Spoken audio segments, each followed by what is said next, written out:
Ken, welcome to the show. All right, tell us about this case, because I think a lot of Americans think they buy a car and they own it. A lot of us don't think that actually General Motors would be stealing our data. Well, first of all, I think a lot of Texans would agree with your statements. Shouldn't be America be more like Texas? So I appreciate that comment.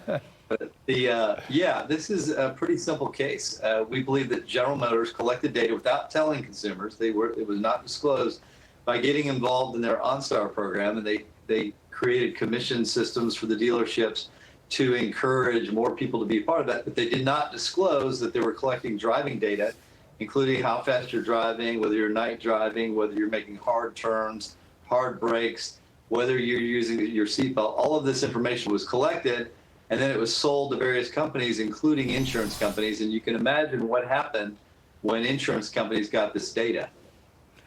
Ken, I know that you are, I have so many questions.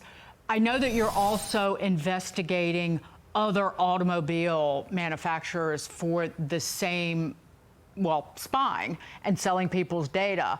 Can you give us an update on some of the car companies that you were also investigating? Were Mitsubishi was one of them, and also Kia, Honda, and Subaru. Any others? Can you give us an update on those investigations as well?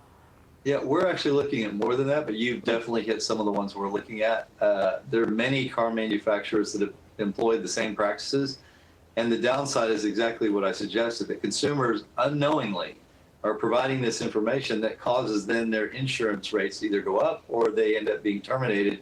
And here they have these car companies that are supposedly selling them a product, and then these companies are using data against them, making a profit, not telling them, and then these consumers are all hurt. So yeah, we're looking at a lot of different car manufacturers, and we're going to continue to do that. And if we find that they've done these same types of practices, we'll file the same lawsuits. You know, Ken, I understand that we're looking back and the disclosures weren't made, and that's the basis of the lawsuit. But is there any effort in Texas to say, you know what, I should have an opt-out as a driver of one of your vehicles, that you actually I can use all the tools around the vehicle, but I can opt out of you taking and selling my data? So you know what, as we have a legislative session coming up in January, we are just discovering this over the last year. So I'm going to encourage the legislature and of course our governors to sign off on this, because I think it's pretty important that consumers know what they're getting into, and that these manufacturers are required to disclose. And if consumers decide they want to do it and they're willing to pay for it, and they're willing to have their information sold, I'm guessing most consumers are not going to like that. But at least if they're informed, they can make the decision, as opposed to not knowing and having the car manufacturers not only make the decision, but then also profit off that data. Ken Paxton standing up for consumers and privacy.